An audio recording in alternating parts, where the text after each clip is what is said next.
Assalamualaikum warahmatullahi wabarakatuh. Baik, perkenalkan nama saya Igo Novi Kurniawan. Jadi di sini saya akan menjelaskan materi tentang algoritma dan pemrograman atau bisa kita disebut coding. Apa sih algoritma itu?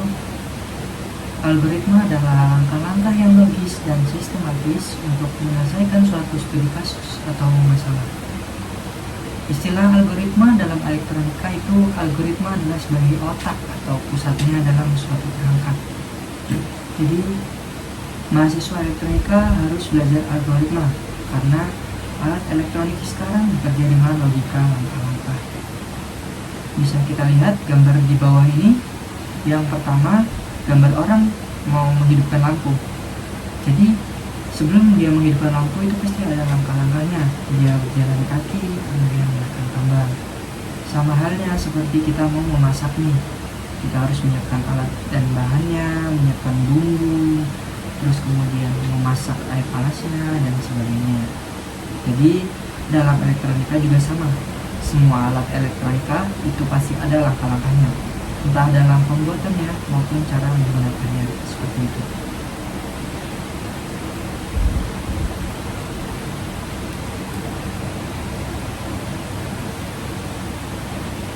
Kenapa sih elektronika belajar coding? Nah, pasti di antara kalian ada yang bertanya-tanya. Ya, karena banyak perangkat elektronik yang dikendalikan oleh sebuah program. Seperti contoh ESP32 dan Arduino ini. ESP32 dan Arduino ini adalah microcontroller. Jadi, otaknya sebuah embedded system. Apabila mereka tidak dikasih coding atau dikasih pemrograman, mereka tidak akan bisa berjalan. Jadi istilahnya hanya bentuk fisik saja, hanya bentuk Arduino Uno dan ESP32, tidak ada otaknya, seperti itu. Kemudian selanjutnya simbol flowchart. Jadi di sini ada 12 simbol flowchart. Ada flow, on-page reference, off-page reference, terminator, proses, decision, input-output, manual operation, document, predefined process, display, and iteration. Untuk flow ini digunakan untuk menggabungkan antara simbol yang satu dengan simbol yang lain. Simbol ini disebut juga dengan connecting line.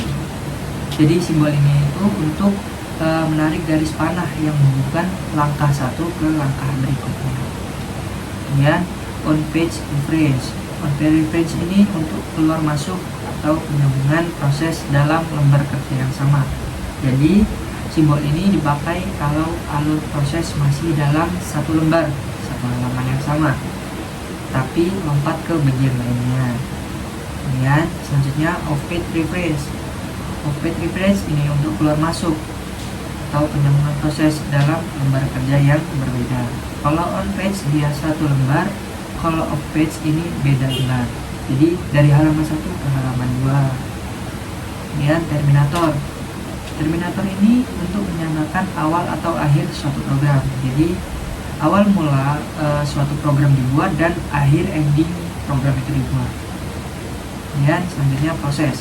Proses ini menyatakan suatu proses yang dilakukan komputer. Jadi simbol ini menunjukkan langkah-langkah kerja yang dilakukan oleh komputer.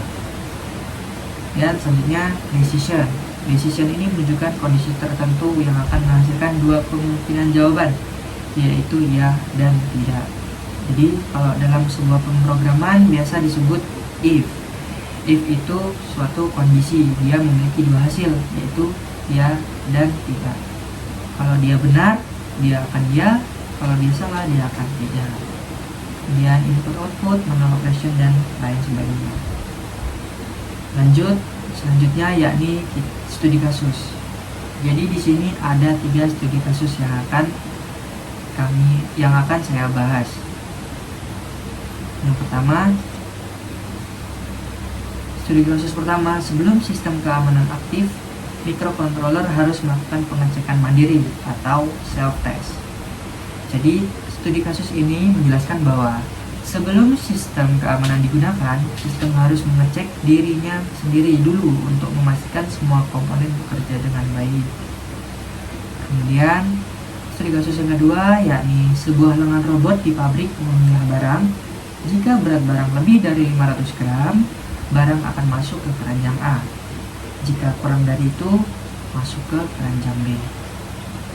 Jadi, studi kasus ini menjelaskan robot yang bertugas memisahkan barang berdasarkan beratnya menggunakan kondisi if. Ya, untuk studi kasus yang ketiga, sistem harus terus memantau suhu. Jika suhu terlalu panas, kipas menyala. Sistem tidak boleh berhenti agar server tidak overheat. Jadi, studi kasus ini menjelaskan sistem yang memantau suhu server supaya tidak terlalu panas. Oke, kita akan masuk ke bagian flowchart-nya sekarang.